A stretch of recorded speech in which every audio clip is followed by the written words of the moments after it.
Hello everyone, and I hope you're enjoying the summer. Today's daf is Bava Kamma 82 Amud A. Let's dive straight in. The Gemara further questions the number of Joshua's stipulations. But when Rabbi Avin came from Eretz Yisrael, he said that Rabbi Yochanan says, with regard to both a tree that leans, so what does that mean?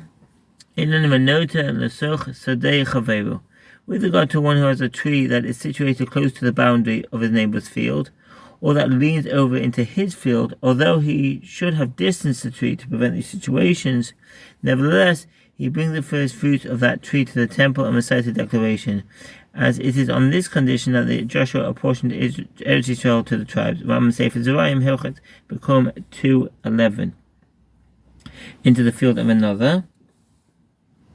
A tree that leans. The verse states, the choicest first fruits of your land you shall bring into the house of the Lord your God in Exodus 23:19, which indicates that the fruits must have grown completely in your land, become 1:1. In the case mentioned here, some branches of the tree are located above the land of another, or the tree itself is planted too close to the land of a neighbor, which is prohibited by rabbinic law because the tree's roots might harm the fertility of the neighbor's land. Nevertheless, the owner of the tree brings its first fruit to the temple, because Joshua stipulated that people not be particular with each other in these matters, and that a tree that's close to a boundary with another field, the owner of the tree brings the first fruit of the tree and recites the accompanying declaration. As described in Deuteronomy 26:5-10, it was on this condition that Joshua apportioned Eretz Yisrael to the Jewish people. This is an additional stipulation by Joshua, which means there are more than 10. And what answers? Rather, who is it? Who is the one who taught that the brayta that deals with the 10 conditions that Joshua stipulated is Rabbi Yoshua ben Levi and Amorah. Therefore, Rabbi Yochanan, another Amorah, can disagree with it. Rav Gaviha from Beit Chetil, let's see it in the Hebrew.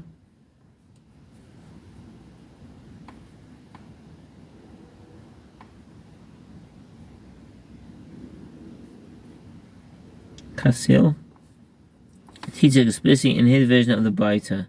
Rabbi Tachum ben Berayes say in the name of Sidney elder, and who is that elder? Is Rabbi Yoshua ben Levi. Joshua stipulated 10 conditions.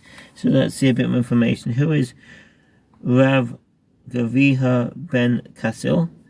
It was from the 5th and 6th generation of Babylonian Amoraim. He apparently he lived a long life, as he studied from the great Amor Rava. And in the following generation, he was a respected scholar who would often speak at important public events. Rav Gavia was a colleague of Rav Ashi, whom he outlived, and with whom he would often debate halachic issues. In the Ageret of Rav Shira Gaon, it's related that Rav Gavia served as head of the yeshiva in Pumbedita from the year 429 CE until his death in 434 CE. Rabbi Berayas was an Amorah of Eretz Yisrael, apparently from the 3rd generation of our Amoraim. Rabbi Berayas cites several sages who preceded him, some including some late Tanaim. There are several different versions of his name: Berayas, Berayim.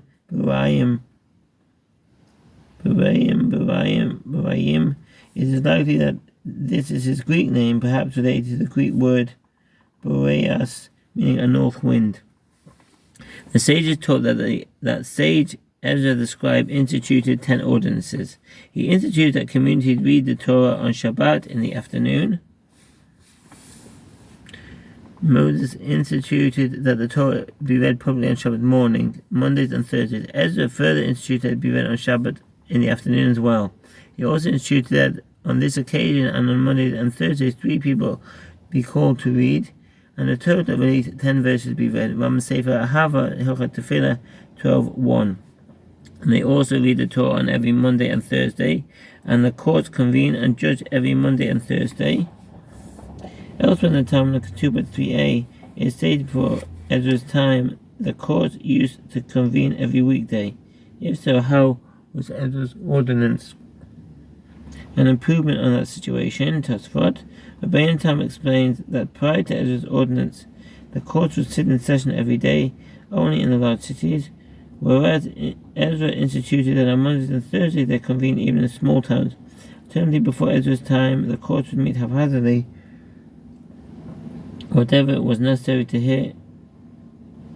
Whenever it was necessary to hear a case, Ezra instituted an ordinance that there be set times when the court would convene, says Rashba.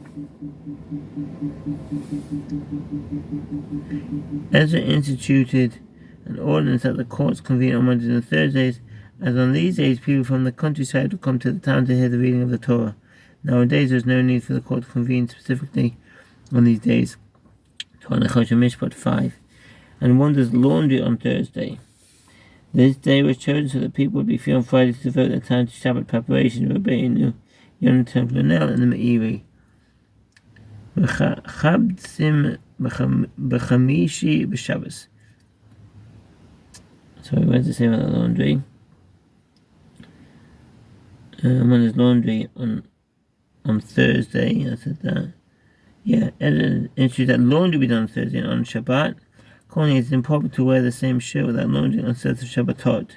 Mama Sefer Zerayim, Hilchot Shabbat 33, Shulchan Orach Chaim 242, 1, and the Mishnah Berurah there.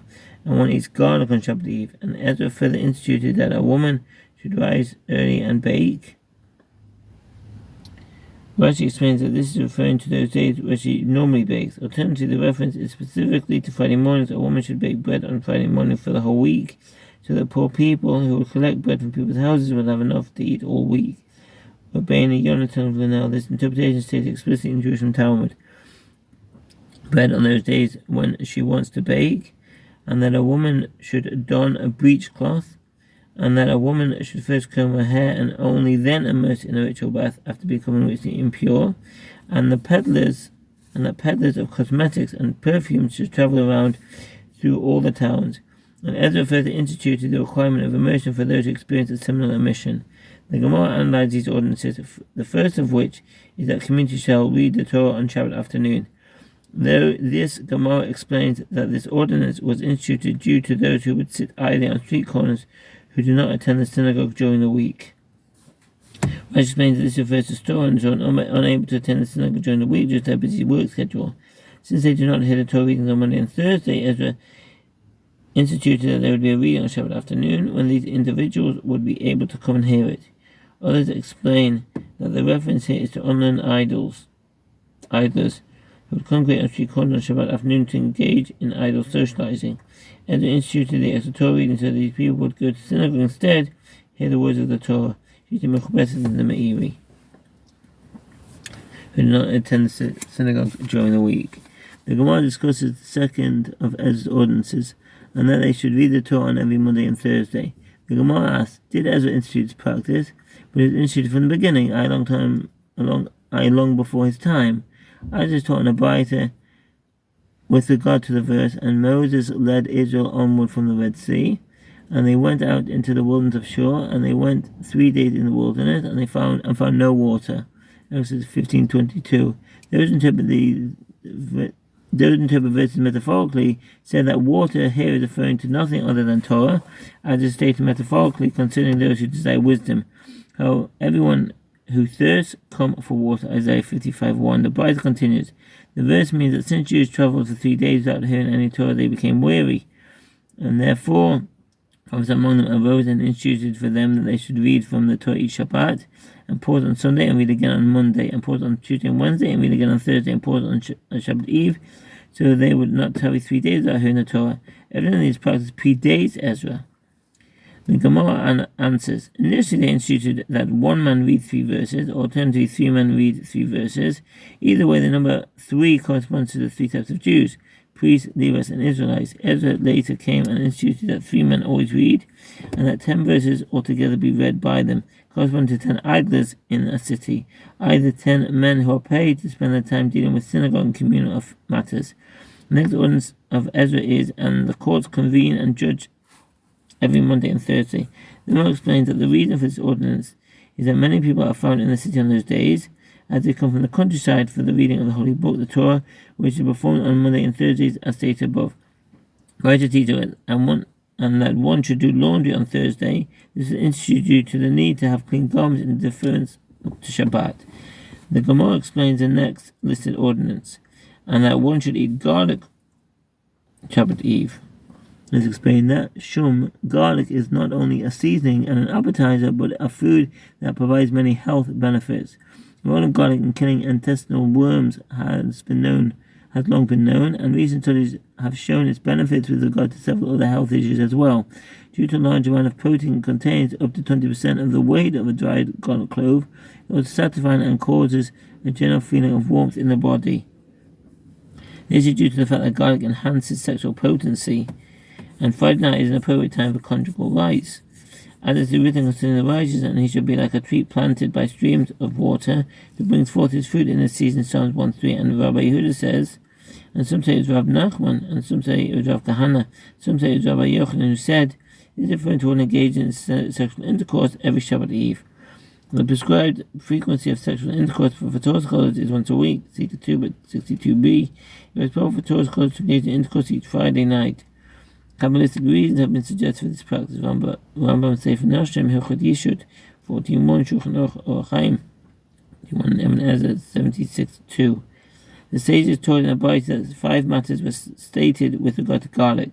It satisfies, it warms the body, it causes one's countenance to shine, it increases one's sperm, it kills lice that are in the intestines, and some say that it also instills love into those who eat it and moves jealousy from them. The next ordinance is that a woman should rise early and bake bread on those days when she bakes. Ezra instituted that women should rise early and bake bread so that bread would be available for poor early in the morning. Rambam Sefer Noshim, Hilchot Yishut, 21:5. And bake bread on those days. The Gemara explains this institution that bread should be available for poor people who go begging for bread in the mornings. The Braita further teaches and that a woman should don a breech cloth, a sinner. What's that? The source of this word is not known for certain. Some maintain that it is from the Greek zonarian, which is a diminutive form of a term that means, among other things, a belt or girdle. The sinner referred to by the sages is apparently a kind of undergarment. Ezra instituted that every woman should don a breech cloth in her house for reasons of modesty. Rambam Sefer Noshim, Hilchot Yishut, 24:13. Rashi explains that a sinner is a type of undergarment worn for reasons of modesty.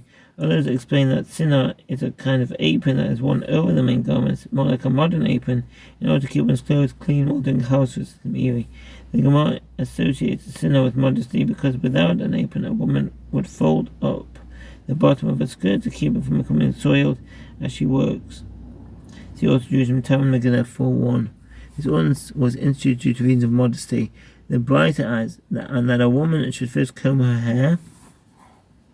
Before immersing in a ritual bath, a woman must scrub every place on her body where there is a concentration of hair. She must comb the hair on her head. Rambam Sefer Tahara, Hilchot Mikvot, 2:16, Shulchan Aruch Yoredeya 199:1. Chofefes.